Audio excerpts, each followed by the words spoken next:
하나님의 말씀 구약성경 예레미야 10장 1절로 11절 말씀까지를 읽겠습니다.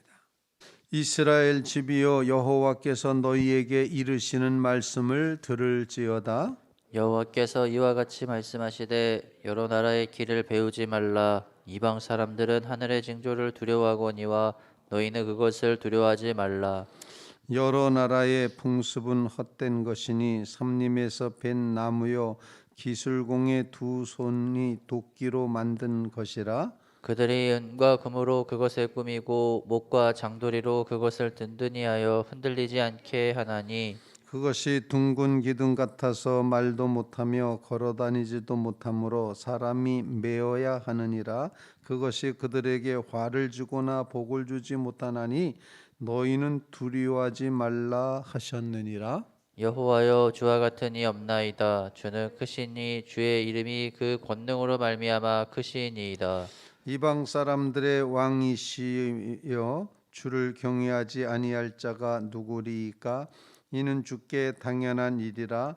여러 나라와 여러 왕국들의 지혜로운 자들 가운데 주와 같은 이가 없음이니이다. 그들은 다 무지하고 어리석은 것이니 우상의 가르침은 나무뿐이라.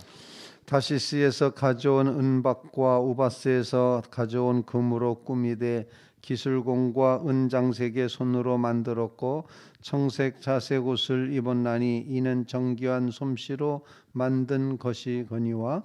오직 여호와는 참 하나님이시요 살아계신 하나님이시요 영원한 왕이시라. 그 진노하심에 땅이 진동하며 그 분노하심을 이방이 능히 당하지 다 못하느니라. 같이 너희는 이같이 그들에게 이르기를 천지를 짓지 아니한 신들은 땅 위에서 이 하늘 아래에서 망하리라 하라. 아멘. 살아계신 하나님의 말씀입니다. 오늘 말씀은 예레미야가 하나님께로부터 받은 말씀을 설교하고 있는 내용인데 바로 우상에 대한 이야기를 쭉 하고 있습니다. 헛된 우상 숭배를 하지 않았으면 좋겠다. 그것은 우상 숭배는 곧 하나님의 계명을 어기는 것이고, 그래서 하나님의 심판을 받고 하나님의 진노하심을 일으켜 멸망의 길을 걸을 수밖에 없다. 그래서 성경을 보면은 이스라엘 백성의 역사는 우상 숭배를 하다가 망해가는 길을 걷는, 그런데 하나님께서는 그 백성을 향하여 제발 우상 숭배하지 말고 돌이키라 이렇게 말씀하시는 그런 구조로 되어 있음을 보게끔 됩니다. 사실 우상 숭배라는 것이 남의 이야기가 아니라 우리 민족의 이제 요 몇 년 사이에 많이 바뀌긴 했지만 여전히 우상 숭배의 모습들이 있는 것을 이제 보게 됩니다. 특별히 제가 이제 처음 목회를 시작했던 1978년도에 그때 이제 농촌 지역의 그 주민들은 정말 수많은 그런 어떤 미신과 우상에 붙들려 있었다, 이렇게 이제 생각을 할 수가 있습니다. 집을 들어가는 대문 위에는 이렇게 가시나무, 엄나무를 잘라서 이렇게 거기다 이제 올려놨습니다. 그래서 대문 위에 올려놓은 저 가시나무, 저 엄나무가 뭡니까? 그랬더니 귀신 못 들어오게, 가시에 찔려서 못 들어오게 막는 거다, 뭐 이런 얘기를 하더라고요. 또 다락방 꼭대기 그 속에다가 집집마다 신주 단지를 모셔놓고 있는 그런 모습을 봤습니다. 신주 단지가 뭔가 제가 이제 봤더니 뭐그 항아리 같은 걸 갖다 놓고, 신주 단지죠, 단지를 갖다 놓고 그 안에 쌀을 담아놨더라고요. 그리고서 거기에 이제 우리 집을 지키는 신이 여기 있다, 신주 단지 모시듯 한다, 이런 이제 말도 있지 않습니까? 이렇게 아주 우상 숭배하는 것이 삶의 일부였습니다. 더더군다나 조상신까지 섬기면서 어떤 집은 1년에 몇 차례 제사를 지낸다, 뭐 이런 이야기를 하면서 계속해서 그 두려워하면서 그거 지키지 않으면 자식이 병난다, 또는 뭐 출세를 못한다, 이렇게 우리의 삶을 아주 꽁꽁 묶어서 억압시켰던 그런 우상 숭배의 모습이 바로 우리의 이제 선조들의 바로 직전 선조들의 삶의 모습이었다 이렇게 생각을 합니다. 그래서 그 시절에 목회를 한다고 하는 것, 교회에서 이제 기독교 복음을 증거하고 전도한다고 하는 것은 아주 솔직히 말하면 우상과의 싸움이었습니다. 놀랍게도 하나님께서는 그 시절에 막 한국 교회가 부흥하고 성장했던 그런 시기를 허락해 주시면서 많은 식구들이 많은 사람들이 그 우상을 떨쳐버리는 그런 모습을 보게 됐습니다. 어느 날은 전날에서 이제 교회 절대로 나오지 않았던 분인데 동네에 이제 그 길거리에서 이렇게 조그만 가게를 하는 분이었는데 전화를 해서 전사님 저희 집에 오셔서 좀 이것 좀 치워달라고, 무서워서 도무지 건드릴 수가 없다고 그렇게 요청을 합니다. 가봤더니 이제 모셔놓은 것들, 벽에다가 붙여놨던 부적 뭐 이런 것들을 좀 제거해 주기를 이제 원하는 것이었습니다. 그러면서 자기도 이제는 교회 다니겠다고, 내가 이제까지 위하던 이 모든 우상, 미신 이런 것들을 다 버리고 이제 예수님을 믿겠다고 그렇게 이제 요청을 하는 겁니다. 사실 전도한 적도 없고 그냥 알고 지내는 그런 사람이었는데 그렇게 말하는 것이었습니다. 분명히 하나님의 역사였습니다. 그런데 하나님을 믿는 백성이기 때문에, 우리는 믿기 때문에 두려움이 없지 않습니까? 그런데 하나님 믿지 않는 사람들은 그 우상의 흔적들을 너무너무 무서워합니다. 그래서 그거 부적 하나도 본인이 못 띄고, 누가 붙였어요? 이랬더니 무당이 와서 붙여주고 갔다는 거예요. 자기는 손도 못 대고 이제 그러고 있는 그런 모습을 봤습니다.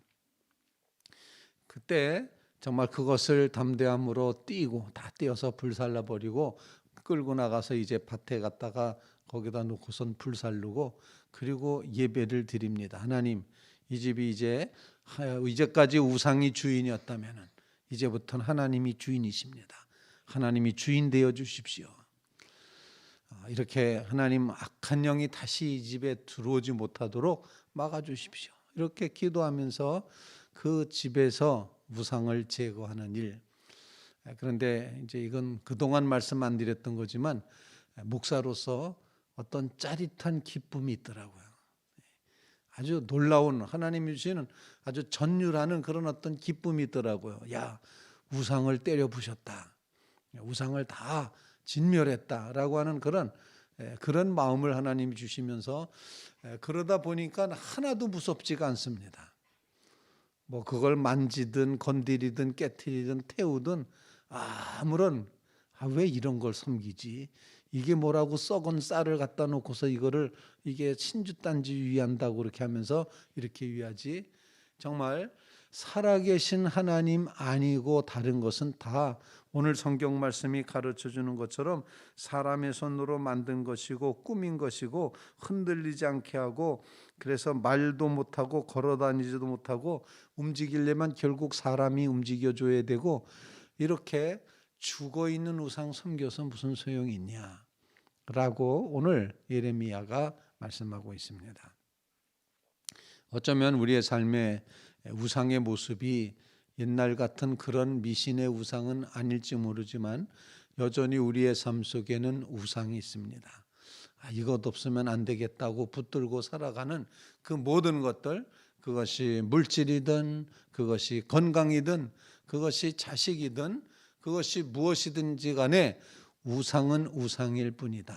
그래서 오늘 말씀은 세 가지 기도 제목을 우리에게 가르쳐 줍니다. 오늘 본문 말씀 10절 말씀을 다 같이 한번 함께 읽겠습니다. 10절입니다. 시작. 오직 여호와는 참 하나님이시요 살아계신 하나님이시요 영원한 왕이시라. 그 진노하심에 땅이 진동하며 그 분노하심을 이방이 능히 당하지 못하느니라. 세 가지 기도 제목이 한 구절에 다 담겨 있습니다. 하나님은 참이시다. 우상은 헛것이다. 참이 아니라 거짓이라는 겁니다. 그래서 거짓인 우상을 섬기지 말아라, 두려워하지 말아라. 참 하나님이 계시다. 그래서 참 하나님이라는 말씀을 묵상하면서 우리로 하여금 하나님의 실제를 분명히 믿고 하나님이 계신 것을 확신하며 살아가게 해 주시옵소서. 그런 간구를 여러분 다 주님 앞에 올릴 수 있기를 바랍니다. 거짓의 우상을 버리고 참 하나님을 섬기고 따르게 하여 주시옵소서. 두 번째 기도 제목입니다. 그 다음 구절에는 살아계신 하나님이라는 단어를 묵상하게 됩니다. 우상은 생명이 처음부터 없었죠. 사람이 만들어 놓은 것이고 그런 것이지. 그런데 하나님은 살아계신 하나님이시다라는 겁니다. 사람이 믿든 안 믿든 하나님은 살아계십니다. 하나님은 살아계신 겁니다. 살아계신 하나님이라고 하는 이런 신앙 고백 속에서 죽어있는 생명 없는 우상을 숨기지 말게 해주시고 살아계신 하나님, 지금도 역사하시고 능력이 있으신 그 살아계신 하나님을 굳게 의지하는 믿음을 우리에게 주시옵소서. 우리가 믿는 하나님은 정말 살아계신 하나님인 것을, 여전히 살아계신 하나님인 것을 우리가 믿든 안 믿든, 믿음이 크든 작든 상관없이, 인간의 삶과 전혀 상관없이 여전히 살아계신 하나님, 존재하신 하나님, 바로 능력의 하나님이라는 사실을 우리에게 가르쳐주고 있습니다. 살아계시다고 하는 말씀 속에는 능력의 하나님이 표현이 되고 있습니다. 그래서 6절 말씀에 여호와여 주와 같은 이 없나이다.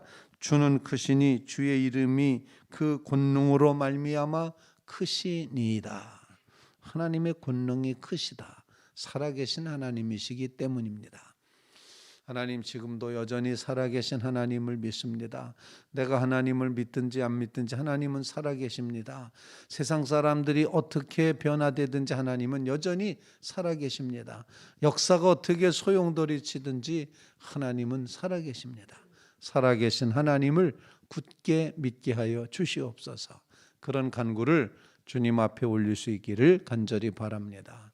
세 번째로 우리가 기도를 할 기도 제목을 주시는 말씀은 영원한 왕이시라 이렇게 고백을 합니다. 하나님은 영원한 왕이 되십니다. 다스리십니다. 이 왕이라는 단어 속에는 하나님의 다스리심이 담겨 있습니다. 하나님이 다스리신다. 그게 바로 하나님 나라입니다. 하나님이 지배하신다. 하나님이 다스리신다. 영원한 왕이신 하나님께서 우리의 삶을 다스리시고 하나님께서 주권을 가지고 주권자로서 지배하시고 다스리시고 통치하신다라는 선언입니다. 하나님의 통치하심이 이루어지게 주시옵소서. 우리로 하여금 하나님 앞에 우리의 온 심령을 다 모두어 굴복하고 하나님 앞에 무릎 꿇고 하나님의 다스림을 경험하는 믿음의 자리에 서게 주시옵소서. 예레미야가 간곡하게 요청했던 것처럼 하나님이 원하셨던 것처럼 하나님을 향하여 그렇게 기도하며 나가는 믿음의 성도들 다 되시기를 주님의 이름으로 부탁을 드립니다. 다시 한번 10절 말씀을 다 같이 한번 읽어보겠습니다. 시작. 오직 여호와는 참 하나님이시요 살아계신 하나님이시요 영원한 왕이시라. 그 진노하심에 땅이 진동하며 그 분노하심을 이방이 능히 당하지 못하느니라. 아멘. 기도하